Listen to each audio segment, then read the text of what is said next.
master-master semua, suhu-suhu saya.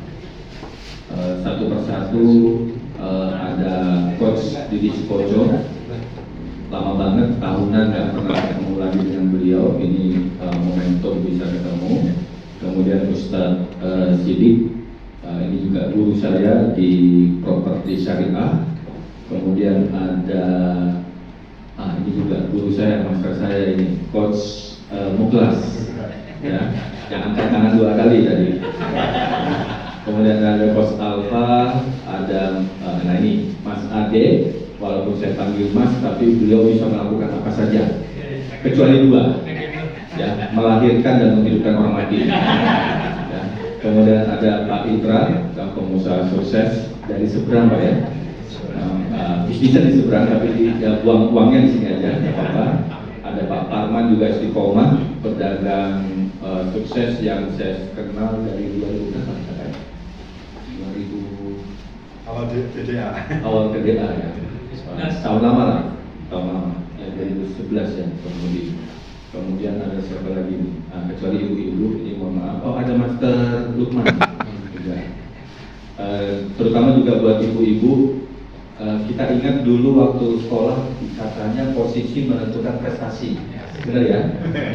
Jadi yang duduk di depan itu insya Allah materinya lebih nyerap, kalaupun ilmunya tidak nyerap minimal mencerahkan pembicaraan keluar dibandingkan yang di belakang. Oke, tak kenal maka tak sayang, seperti yang pembawa acara tadi sampaikan. Jadi perkenalkan, nama saya Andi Sangkuru. Kalau dari nama ketahuan banget kalau saya ini orang Solo, Sulawesi Selatan. Orang tua saya dari Sulawesi, tapi beliau migrasi ke sini. Saya lahir dan besar di Balikpapan. Istri saya 3 anaknya. Belum kritik ya. Oh iya, jedanya terlalu panjang ya. Mas harapannya terlalu panjang. Istri saya 3 nanti ya. Istri saya masih 1, anak saya baru 3. Saya lahir dan besar di Balikpapan. S2 saya di Balikpapan. Maksudnya saya SD SMP di Balikpapan. Kemudian SMA, orang tua saya mengirim saya, khususnya bapak saya itu mengirim saya ke Makassar. Jadi saya SMA-nya itu di Makassar 3 tahun. Setelah lulus SMA, orang tua saya, bapak saya khususnya itu membuang saya ke Australia. Jadi saya sempat belajar dan kuliah di Australia hampir 4 tahun. Karena krisis moneter, mungkin kebanyakan belum lahir waktu itu tahun 98. Almarhum bapak saya nggak mampu lagi ngirim uang, makanya saya disuruh pulang dan selesai sarjana di Jakarta di Universitas Bina Nusantara. Disitulah saya ketemu sama calon istri saya, jadi istri saya dan punya anak. Jadi saya membayangkan memang betul jalan Tuhan itu nggak tahu ya gimana. Saya membayangin kalau saya lulus di Australia saya tidak pulang, nyaman banget tinggal di sana. Dan kalau saya tidak pulang, saya tidak ketemu sama istri anak-anak saya. Dan anak-anak saya tidak jadi kalau saya tidak ketemu sama saya. Itu jalan skenario yang saya berandai-andai, seandainya. Ya, nah, ya pasti bukan Pak Le, saya bilang Pedas. Nah ini juga posisi menentukan prestasi, hurufnya agak kecil dari yang depan pasti bisa lebih jelas. Jadi saat ini saya owner dari Rahmat Group Land. Tadinya saya memimpin Rahmat Group Land. Sekarang saya hanya sebagai pemilik dari perumahan Sepinggan Pratama, Permata Gading dan Gading Pratama. Juga saya owner dari Pratama Sport Center. Ada 3 lapangan futsal, ada kolam renang, ada 4 lapangan bulu tangkis, ada kafeku. Kemudian owner dari Pratama Lounge and Car Wash, ada cucian mobil dan ada kafe-kafenya. Selain itu, nah ini bisnis pribadi, ini istri saya terus terang. Jadi dia yang mengelola, saya bangunkan, beliau yang kelola. Alias Guest House ada di Sumberjo 2 dan Sumberjo 5. Maksudnya jalan Sumberjo 2 ya, bukan Sumberjo ada 2. Sumberjo 2 ada 1 unit, 13 kamar. Enggak, sekarang ada 11 kamar, ya kami renovasi. Kemudian di Sumberjo 5 ada 18 kamar. Kenapa 18 kamar? Karena kalau lebih dari itu perizinan yang lebih sulit, lebih susah. Jadi sampai 18 kamar. Nanti ini Ibu-ibu setelah ini ada apa spesial atau apa? Boleh nanti. Tuh. Nah, yang kedua ini istri saya juga dari 2018 Aleta Salon Muslimah dan Spa khusus muslimah. Ya, saya nggak tahu apa-apa di dalam karena saya yang ikut-ikut. Kemudian sejak Desember 2021 Pak Wali mempercayakan saya menjadi Direktur Utama Pemuda Momentum Sukses. Mungkin nanti kita bahas lebih gitu. Sertifikasi yang saya ikuti, saya Certified Firewalk Trainer, bisa mengajarkan bagaimana caranya berjalan di atas bara api. Apa sih manfaatnya berjalan di atas bara api? Memang kalau saya lewat di bara api itu saldo saya nambah 1 miliar, enggak juga. Ya.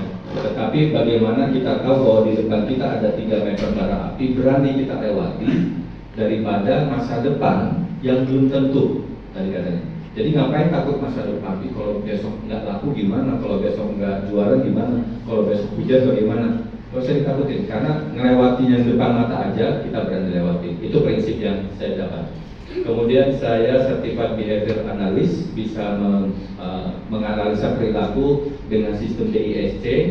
Kemudian juga Grafo Business Practitioner, bisa mengetahui menganalisa perilaku lewat tulisan tangan dan tantangan. Kemudian Stephen License Practitioner, bisa juga perilaku berdasarkan tes Stephen. Dan yang terakhir Grounded Business Coach, walaupun saya belum diakui karena guru kami bilang harus punya 100 coach baru bisa mengaku sebagai Grounded Business Coach. Jadi guru-guru saya yang pertama ada Pak Tung Desemuaringin, ya pasti teman-teman sudah kenal semua. Kemudian saya murid dari Dr. Ernest Wong PhD, orang Malaysia, partnernya Pak PDW. Saya murid dari Yosani LS yang ngajarin saya bagaimana membaca tulisan tangan. Sering muncul dulu di infotainment kalau ada tulisan tangan artis ini selingkuh nggak ya? Ini bakal cerai nggak ya? Nanti ada sesi lain itu mas. Kemudian saya murid dari Farid Poniman, penemu dari Stephen, dan saya juga murid dari Grandmaster Coach Imam El Fahmi GBC, dan terakhir saya belajar dari Pak Budi Isman, CEO Coca-Cola, kemudian SGM. Tidak ada pertanyaan? Nah, kalau tidak ada pertanyaan, pembicara yang nanya. Ya, saya jadi penanya. Oke, dan dari Ibu, ada pertanyaan? Ya, saya lihat dari Mas siapa? Pacar Elik. Oh, Mas. Dari Oh, ya, Mas. ya. Tadi kita lihat untuk sertifikatnya coach itu ada yang berhubungan banget dengan psikologi. Nah, kira-kira kaitannya apa? Coach yang selama ini dirasakan, kenapa kok kita penting banget untuk bisa belajar itu dalam bisnis ini? Ada yang bisa jawab? Ada yang bisa jawab? Pasti yang ditanya Kali pertanyaannya bagus, saya kasih souvenir ya. Oke, beri tepuk tangan dulu buat penanya. Sebelumnya perkenalkan, nama saya Amalia Ramadhani. Saya mau mencoba menjawab antara hubungan psikologi dengan bisnis ya Pak ya. Mungkin Bapak bisa menilai lawan bisnis atau misalkan investor dari gaya bahasanya, apakah beliau setuju atau tertarik dengan penawaran yang Bapak berikan atau segala macam. Lebih kayak untuk mempertimbangkan offer apa yang bisa diberikan agar investor ini tertarik memberikan modal di usaha Bapak. Ya. 11-12 lah. Ya, terima kasih.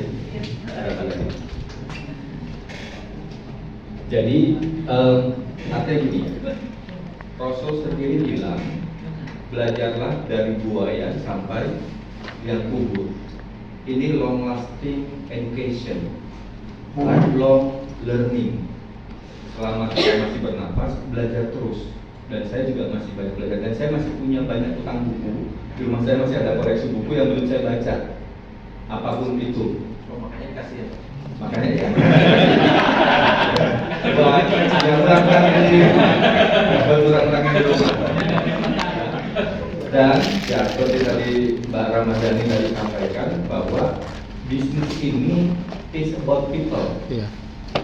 Ya, maaf ya, kalau bikin kopi itu eksak. Kita ajarin susunya sekian, gulanya sekian, kopinya sekian, ini sekian, sekian. siapapun yang mau mengikuti resep itu, insya Allah sama. Tapi bagaimana menjualnya itu different. Jadi it's not about the product, bukan tentang produk, tapi bagaimana kita menjual. Nah, teman-teman itu biasa terpaku itu di production. Amerika no production. Ya.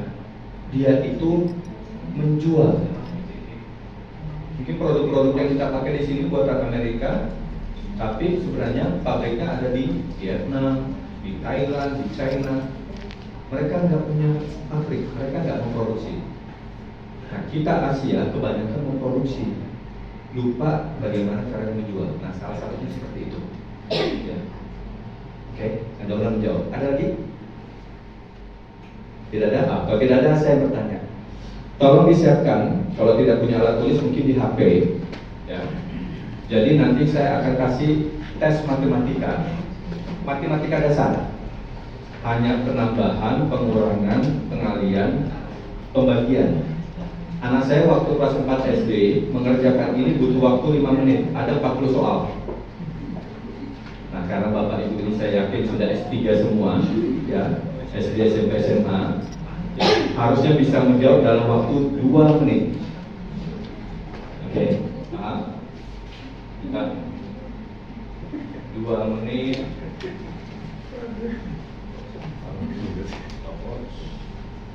2 menit dari sekarang.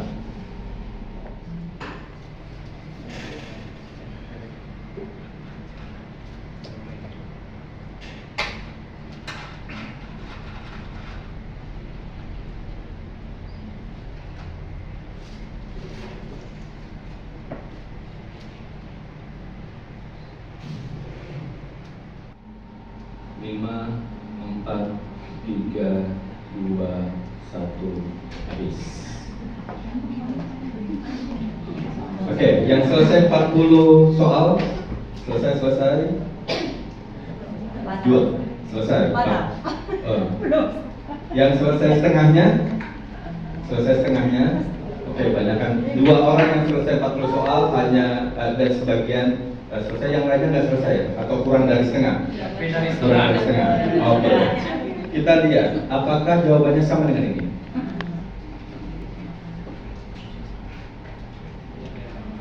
Siapa yang sama? 1, 2. Gak mau berusaha.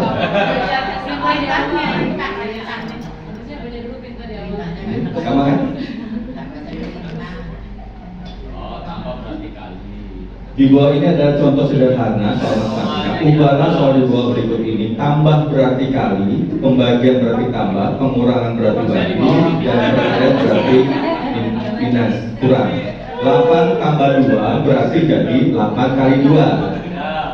9 tambah 11 jadi 9 kali 11. Siapa yang sama seperti ini? Tidak ada yang Gimana ya? Ada soal ya. Kenapa bisa begitu? Itulah orang Indonesia, nggak baca, ya, malas baca. Saya masukkan ke sugesti teman-teman bahwa anak saya 4 SD bisa selesai 5 menit. Masuk di sini tanpa ada gambaran, karena gambarannya hanya ini kan. Ya, saya belum buka ini. Saya masukkan sugesti lewat telinga, dan kita memang sukanya dengerin. Ya, ada yang suka ngomongin orang, ada yang suka dengerin orang. Tapi malas baca, ya, itu kekurangan kita. Makanya berapa buku kita baca, berapa artikel. Tapi kalau nonton reels, nonton live itu bisa sampai jam-jaman. Tapi kalau baca artikel aja yang panjang dikit. Pernah nggak di grup WA ada yang ngeblas agak panjang, langsung komen, wow, kepanjangan, ya. Kalau bahasa begitu labu, panjangan. Ya, langsung di skip. Ya, ini kebiasaan kita. Karena apa? Sok pinter, sok tahu, sok segalanya. Pernah nggak beli elektronik? Ya, biasanya ada manual booknya. Manual booknya buang. Enggak. Oh, dibaca. Oh, dibaca. Tapi ini nggak dibaca. Kebiasaan. Karena gampang kok. Ya. Ini kebiasaan jelek kita salah satunya. Oh ya, saya balik dulu ke statementnya Coach Didi tadi. Apakah masuk IIBF atau komunitas apa bikin bisnis jadi lancar dan besar? Insya Allah. Maybe yes, maybe no. Masuk komunitas itu enggak menjamin bisnis jadi lancar, bisnis jadi besar.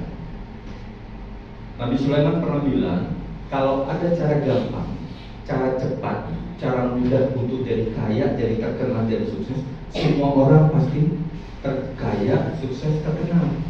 Permasalahannya kenapa semua enggak? Enggak semua, kenapa enggak semua? Karena cuma sedikit yang mau ngikutin prosesnya. Saya berdiri di sini bukan simsalabim, ya, bukan instan. Kopi yang kita pesan aja takes time kan. Kita pesannya kapan, keluarnya kapan. Apalagi mau sukses, ya. Nah ini salah satu proses. Alhamdulillah teman-teman di sini adalah sekian dari banyak orang yang bersedia meluangkan waktunya, ya, meluangkan mungkin juga biaya untuk datang ke sini. Walaupun yang didapatkan tadi maybe yes, maybe no. Oke? Nah, menangkap peluang. Ini mohon maaf ini, Coach Alvan nembak saya ini. Coach bisa nggak ngisi ini materi temanya ini? Langsung dikasih tema. Nah, saya coba, ya, saya mencoba. Jadi saya disclaimer dulu. Apa yang saya sampaikan di sini adalah apa yang saya tahu dan apa yang saya jalankan. Saya tidak bisa ngomong yang manis-manis. Saya bukan motivator, saya bukan pembicara. Jadi apa yang saya sampaikan hari ini itu apa yang saya tahu dan apa yang saya jalankan selama ini. Kita disclaimer dulu. Artinya apa? Bisa aja Bapak Ibu punya sesuatu yang berbeda dengan saya, ya, dan itu bisa kita diskusikan. Oke. Kolaborasi dan sinergi. Apa bedanya sih? Apa itu kolaborasi? Apa itu sinergi? Kan kalau judulnya tadi menangkap era kolaborasi, tapi di luar sana juga ada bilang sinergi. Kayak kota kita kan temanya itu Balikpapan sinergi, Balikpapan kolaborasi. Apa bedanya kolaborasi dengan sinergi? Ada yang tahu? Bukan. Apa bedanya? Izin jawab Coach. Jadi kalau pengetahuan saya kolaborasi itu adalah gabungan baik dalam beberapa pihak ataupun dalam beberapa hal-hal lainnya. Terus itu kalau sinergi itu bentuk semangatnya atau bentuk nilai perjuangannya. Mungkin itu sih.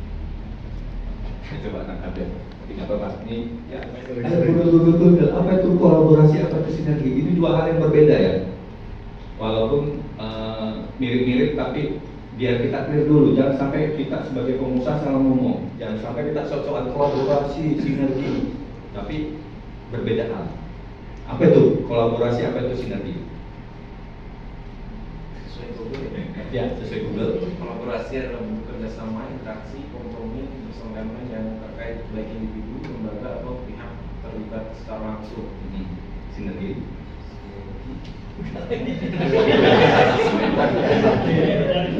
Kalau sinergi. Keywordnya Mas Andre. Keywordnya itu apa beda kolaborasi dengan sinergi? Nah, itu perbedaan kolaborasi dan sinergi. Jadi apa bedanya? Nggak ada bedanya. Kalau kolaborasi itu tujuannya, itu manfaat yang mau kita dapat. Ya, tujuan akhirnya. Sinergi ini caranya, prosesnya, kegiatannya. Saya misalnya mau kolaborasi dengan ibu, saya mau dapat 1 miliar. Itu kolaborasinya, bentuk kolaborasinya, saya untung, dia untung. Tapi untung itu tidak selalu tentang uang ya. Untungnya saya mungkin rupiah, untungnya dia mungkin dapat networking, dapat database. Nah, sinerginya bagaimana? Sinerginya itu saya harus menyetor uang, Mbak yang harus bekerja, saya menyediakan ini. Nah, itu sinerginya. Jadi kalau kita berbicara sinergi itu kegiatan, proses. Tapi kalau kolaborasi itu manfaatnya, hasilnya, tujuan akhirnya. Paham ya? Itu kita pahamin dulu dua itu. Nah,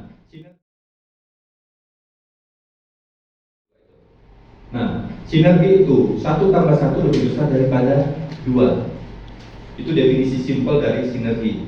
Jadi kalau ada 2 atau lebih orang, jadi kalau sendiri itu nggak bisa dibilang sinergi atau kolaborasi ya.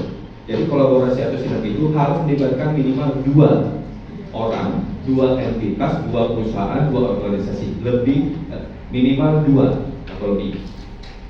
Dan kalau ini bergabung, bersinergi, yang kayak tadi ya, saya menyetor modal sekian, Mbak melakukan operasional, terus mungkin Ibu melakukan produksi, terus mungkin Master Lokman melakukan marketingnya. Nah, ini kalau di teorinya 1 tambah 1 tambah 1 tambah 1 itu 4. Tapi kalau kita bersinergi lebih dari 4. Kalau sama dengan 4 atau kurang itu bukan sinergi. Ya, paham ya? Contoh, dulu waktu kita kecil ada tugas kelompok 5 orang satu kelompok. Yang kerja berapa? 3. Yang 2-nya ngapain? Main, makanin gorengannya, ya kan? Atau mungkin datang terlambat atau nggak datang sama sekali. Itu bukan sinergi, ya, paham ya? Nah itu. Nah, bagaimana cara kolaborasi? Bagaimana caranya supaya kita bisa berkolaborasi? Supaya kita dapat tujuan akhirnya. Bagaimana caranya? Enggak, caranya. Bagi tugas. Ya. Bagi tugas. Enggak, cara berkolaborasi bagaimana? Definisi kolaborasi tadi apa? Bersinergi. Enggak, bersinergi. Jadi harus cari orang yang punya tujuan atau mungkin visi yang sama ini, ya. Kemudian mau berproses sama-sama. Jadi kalau kita dulu waktu kecil, waktu SD, zaman saya, oh ya, grup 1 A, B, C, D, E, guru yang nunjuk. Ya. Tujuannya apa? Menyelesaikan pekerjaan, mengerjakan tugas. Itu kolaborasinya. Nah, sinerginya harusnya kan kamu bawa apa, kamu ngerjain apa, kamu kontribusi apa, harusnya begitu. Jadi bagaimana caranya? Ya cuma 2. Cari orang, organisasi atau entitas yang punya kesamaan visi, tujuan sama, ya, dan mau bekerja bersama-sama, mau bersinergi, mau melakukan prosesnya. Paham ya? Jadi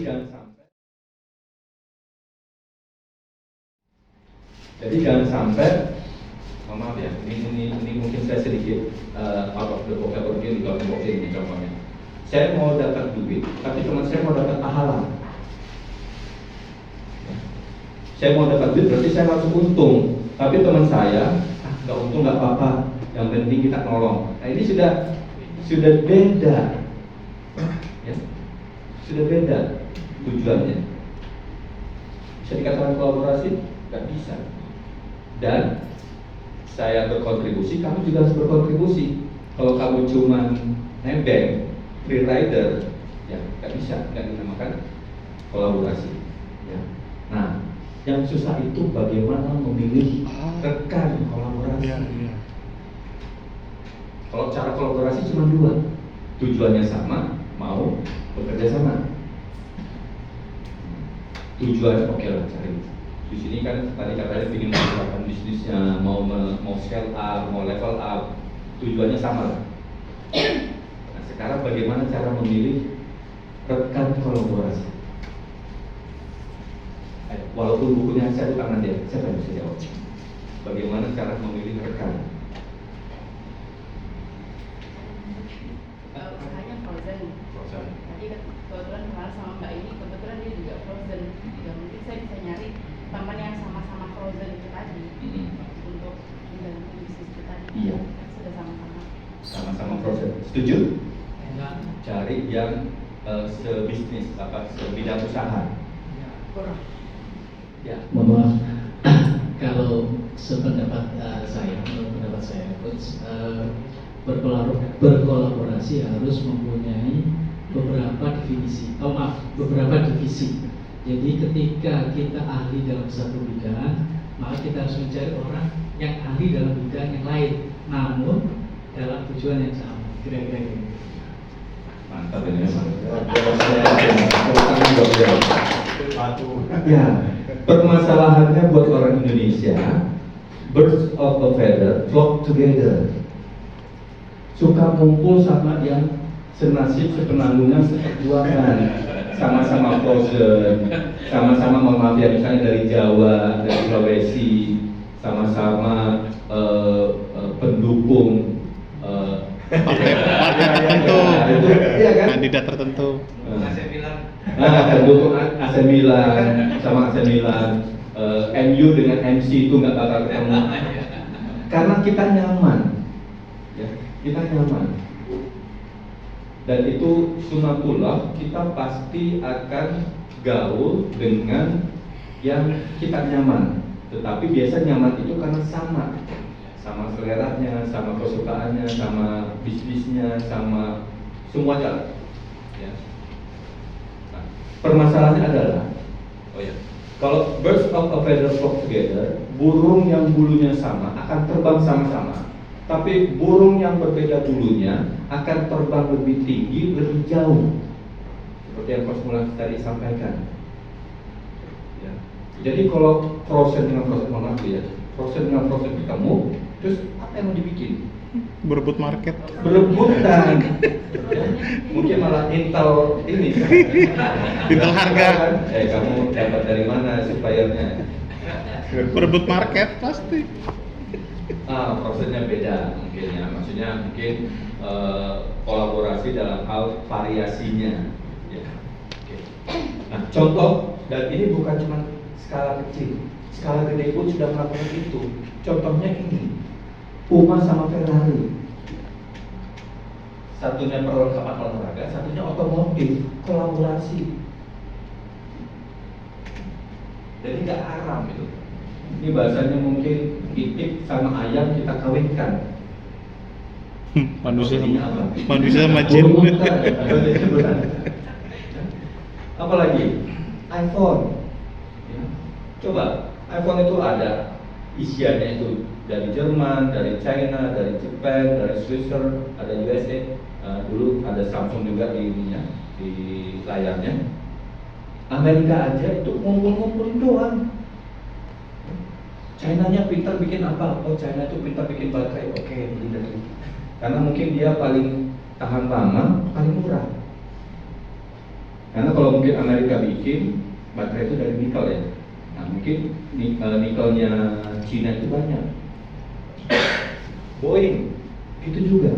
Bahkan Boeing untuk fuse rate-nya aja itu dari US, dari Jepang, dari Italia. Ini satu apa ya? Bagian yang kurang lebih sama, tapi kok 3 bagian? Berarti Jepang itu cuma bikin ini aja. Karena memang kepintarannya dia itu, keahliannya kayak Kosmosan tadi itu. Paling nggak ini juga nih, housingnya, rumah mesin aja itu Goodrich yang bikin. Rumahnya, bungkus atau kotaknya. Coba. Dari Boeing itu untuk bungkus mesin aja dia ambil dari Goodrich. Kalau mesin ini penguasa ya, Rolls dengan GE ini dua produsen mesin. Dan ini sekarang bukan zamannya DC, Detective Comics. Ini sekarang zamannya Avenger. Untuk bunuh Thanos aja, itu Avengers itu kumpul. Kalau kita enggak, almarhum bapak saya bilang, orang pribumi, orang muslim itu kayak tai kambing. Di dalam itu ngumpul, begitu keluar pecah, sikut-sikutan. Enggak? Ini almarhum bapak saya ngomong sekitar tahun yang saya ingat itu 2000 awal, tahun 2000 awal dia ngomong. Karena dia merasakan, dia kumpul sama pengusaha muslim, ya dibilang mungkin pedagang-pedagang pasar Tanan Sari waktu itu, ya, dia merasakan kita ini muslim dan pribumi ini kayak tai kambing. Di dalamnya itu begitu keluar pecah. Beda dengan etnis Tionghoa. Etnis Tionghoa itu kuat persatuannya. Bahkan tadi di salah satu disiplin ini sedekah 10% ya. 10%. Mereka itu zakatnya yang 10%, perpuluhan mereka. Makanya kalau kita cuma zakat 2,5%, kecil. Saya sering analogikan seperti ini. Misalnya Mbak Ramadhani minjemin saya uang 10 juta, minjemin Ustadz Sidik 10 juta. Ustadz Sidik, mohon maaf, mengembalikan plus 2,5%. Saya mengembalikan plus 10%. Besok-besok kalau kami berdua ini mau minjem, ngasih siapa? Saya. Jadi kalau mau mancing uang, pakai uang. The power of sedekah. Teman saya, ini juga mungkin law of attraction. Ya, teman saya biasa kita apa ya bahasanya itu tukang parkir. Tapi saya berbicara awal 2000, itu dulu parkir itu cuma 2000 mobil, mobil di Jakarta. Teman saya ngasih 5.000. Nggak sampai ganti hari dia dapat 50.000. Berarti itu berapa nih? 10 kalinya. Kan ada ya, kalau kita sedekah nanti dapat kali 7, nanti 7 dapat 100. Nah, saya tahun ya kurang lebih juga di saat itu saya apa bahasanya itu? Ngeraktir keluarga saya, keluarga ipar saya dari Balikpapan ke Samarinda. Dia mau ke Samarinda, tapi saya nggak bisa ngantar. Saya bilang udah, saya charterkan mobil ya. Dan waktu itu saya charterkan 350.000 one way. Dan saya lupa tahun berapa itu balik. Kira-kira baliknya berapa? 350 kali 2, 700.000. Nanti harapannya dapat 7M. Tapi itulah, kadang kita itu kayaknya takut ya. Takut untuk ngeluarin uang, takut sedekah. Ya, takut sedekah. Manusiawi. Padahal kan sudah dijamin ya. Kalau kita sedekah, ya, kita sedekah ilmu dapat ilmu, sedekah uang dapat uang, sedekah makanan dapat makanan. Kita senyum dapat senyum. Ya, ini mah senyum dibalikin senyum, kontan itu. Jadi untuk Avenger sendiri itu mengumpulkan keahlian-keahlian, nggak ada yang sama keahliannya, beda-beda. Hanya untuk mengalahkan satu orang ini, anak ini. Nah, itu juga yang kami lakukan. Perumpamaan untuk sukses itu adalah BUMD Kota Balikpapan yang boleh dibilang belum punya apa-apa. Kami kolaborasi, ini bukan direktur utamanya, ini direktur keuangannya kalau tidak salah, ya, Pak Cahyo. Ini adalah direktur keuangan PT Krakatau Bandar Samudra, cucunya Krakatau Steel, atau mungkin cicitnya ya, saya nggak tahu, atau beli saya nggak tahu. Tapi bawah-bawahnya Krakatau Steel adalah Krakatau Bandar Samudra. Di bidang apa? Di bidang kepelabuhanan. Jadi Perumpamaan Sukses itu punya bidang usaha kepelabuhanan, ASIS. Jadi kalau kapal mau datang, itu nggak boleh nyandar sendiri. Sepintar-pintarnya kapten kapal, itu kalau mau nyandar ke pelabuhan harus pakai kami. Kami punya pilot, nggak punya. Yang punya KBS. Kami punya infrastruktur, nggak punya. Yang punya KBS. Kami punya uang, nggak punya. Yang punya KBS. Kami punya apa? Kami pakai kekuatan orang dalam. Kami orang lokal. Ya bahasa almarhum bapak saya, sakit perut mau kamu masuk ke sini nggak melibatkan kami. Ya. Jadi kehebatan kami adalah kami bisa bergerak, dan dia tadi Prof. Mukras bilang dia punya SDM, dia punya infrastruktur, dia punya kapital 3:1, makanya bagian kami kecil. Paham ya? Karena dia yang bekerja, dia yang capek.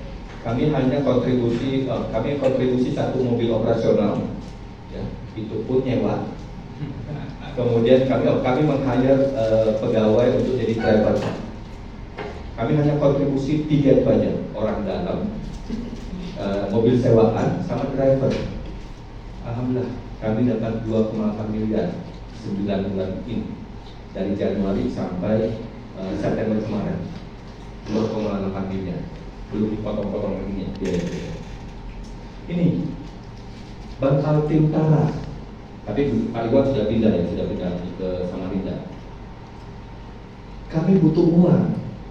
Ya kami harus kolaborasi sama yang punya uang. Kebetulan Bang Alvin Tarah itu adalah kakak sepupu kami, Pak Diri.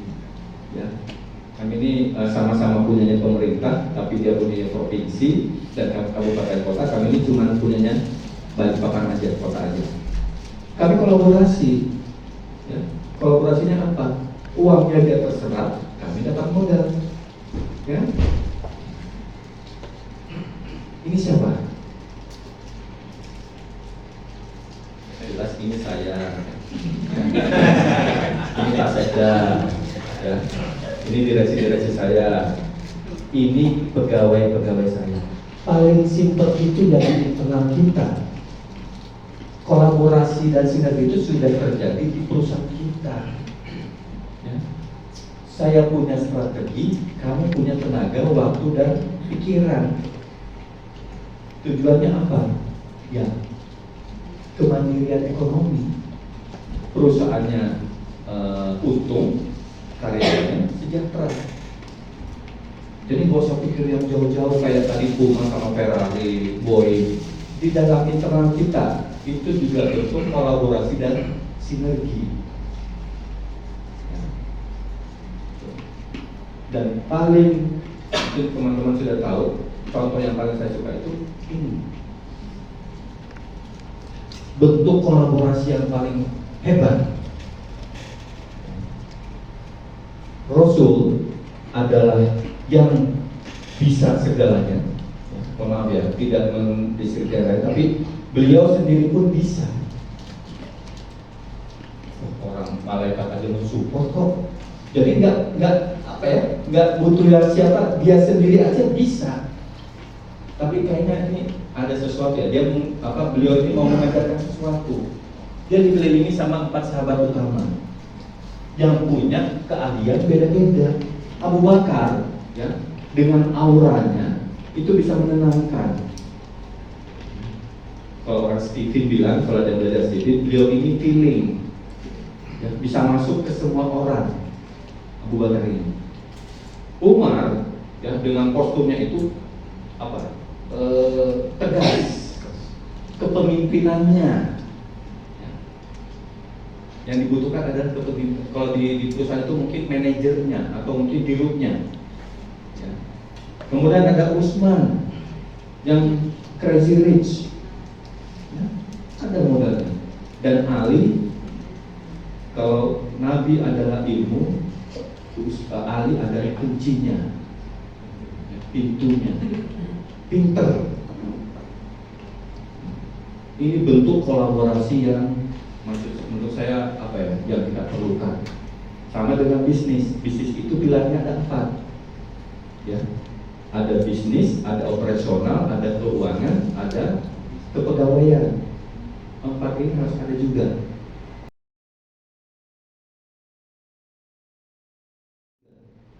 Teman-teman mau ngelakuin semua, saya yakin nggak bisa.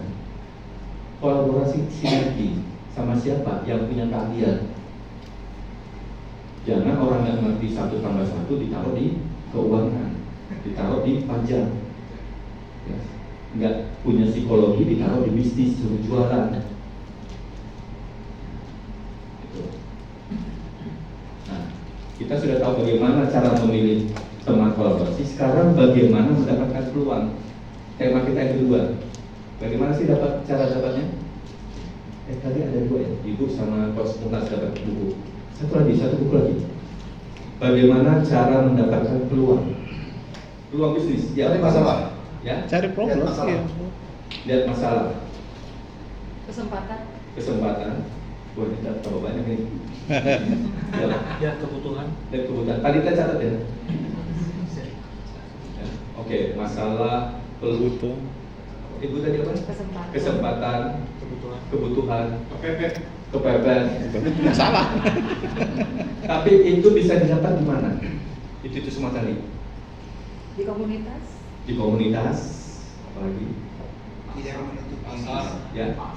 Tidak menutup diri ya, tidak menutup diri di komunitas, akhirnya dapat peluang apa segala macam itu. Simple dan sudah diajarkan 14 abad yang lalu. Yang kurangnya aja. Saya di sini aja tadi Pak Didi udah ada keluar kan, ngobrol-ngobrol tadi. Sering-seringlah silaturahmi, dilapangkan rezekinya dan dipanjangkan umurnya. Selesai. Kalau sudah dilapangkan rezekinya kan, gimana? Itu peluang. Jadi tugas owner itu adalah silaturahmi. Seperti ini bentuk silaturahmi. Tapi silaturahminya tolong jangan duduk bareng sama yang Sejenis. Usahanya. Sejenis usahanya, bukan sejenis kelaminnya.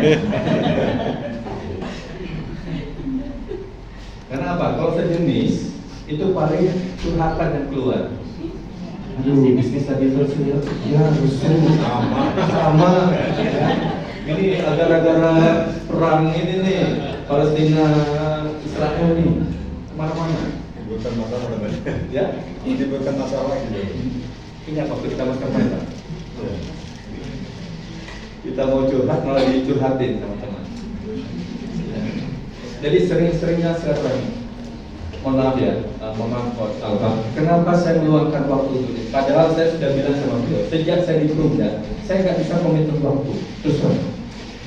Kenapa? Karena undangan dari kantor itu kadang H-2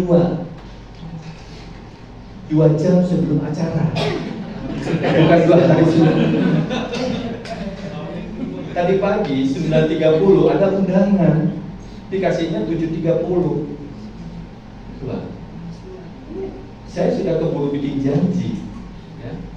Dan alhamdulillah bisa cocokin waktu dengan Pos Alfa. Ada teman dari perbankan itu saya sampai 4 kali bikin janji, di schedule. Pagi, misalnya ini hari Sabtu, Minggu, Senin misalnya. Oh ya nanti hari Senin pagi jam 10. Ternyata subuh itu ada undangan menghadiri acara. Oh ada acara pagi, gimana kalau jam 2 habis istirahat siang? Oke, jam 2 oke. Jam 12 ada lagi undangan. Ada jam 2. Udah deh ini hari Senin, Rabu aja deh kita tindak Rabu. Siklusnya begitu aja. Karena kita nggak pernah janjian lagi. Janjian nggak pernah janjian. Ya udah, sewaktu-waktu aja. Langsung. Dan yang orang-orang itu tadi juga begitu. Bisa ketemu di kantor itu betul-betul dipaksakan. Jadi banyak-banyaklah silaturahmi karena saya yakin. Tapi apakah silaturahmi itu tiba-tiba di saldo saya ada 1 miliar Pak? Enggak. Pernah nggak ngalamin? Saya sering ngalamin. Makan di luar, pas mau ke kasir udah dibayarin. Oh sering. Sering.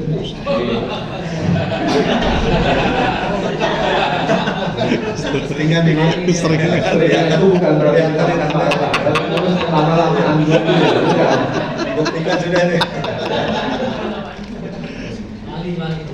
Dan pernah saya, mohon maaf saya sebut merek, saya pernah makan Excelso di Living Plaza. Bapaknya di sebelah sana senyum-senyum, saya senyum balik. Yang saya kebetulan waktu itu sama adik saya, teman kan? Bukan. Kok senyum-senyum? Enggak, dia senyum, saya senyum balik. Oke. Begitu kami selesai, saya bilang tunggu dulu, saya nggak bawa uang nih. Saya pergi dulu ambil KTM, dekat ATM di toilet itu. Pas balik, Mbak, bilnya sudah dibayar sama siapa? Sama bapak itu. Adik saya kamu makan, kenal kan? Enggak bilang tahu. Pernah juga, mohon maaf ya, saya ditraktir sampai 2 juta sama teman. Gara-gara kartu sama mesin edisinya itu bermasalah. Dan sampai saat ini saya belum traktir balik. Kayak enaknya itu sampai ditraktir 2 juta. Saya mau traktir, tapi karena kartu dan edisinya bermasalah, teman itu yang traktir saya tahu orangnya. Sering kejadian seperti itu. Jadi rezeki itu belum tentu tentang uang, ya. Bisa kesehatan, bisa bisnis lancar, bisa keluarga yang sakinah mawaddah warahmah, itu semua rezeki. Dan apakah kalau saya silaturahmi Pak, umur saya jadi 100 tahun? Gak gitu konsepnya. Konsepnya 1 jam saya berbicara, ini nilai saya kurang lebih 10 tahun. Jadi secara biologi, secara molekul sel, teman-teman ini sudah nambah 10 tahun ilmunya. Umurnya itu sudah nambah 10 tahun. Saya ngejalanin 10 tahun, tapi teman-teman dapat hanya dalam waktu 1 jam. Kadang kita dengar, kita siapa ada yang cerita pengalamannya dia, kamu jangan bisnis sama dia ya, orangnya nggak bisa dipercaya. Dia rugi ratusan miliar mungkin, ya, atau mungkin bukan cuma itu, tapi mungkin jenis bisnisnya. Kita belajar dari dia, umur kita sudah bertambah. Itu konsepnya. Umur pengetahuan. Syukur-syukur kalau kita dikasih umur usia yang Oke, itu dari saya. Lebih kurangnya mohon maaf. Bila taufiq wal hidayah. Assalamualaikum warahmatullahi wabarakatuh.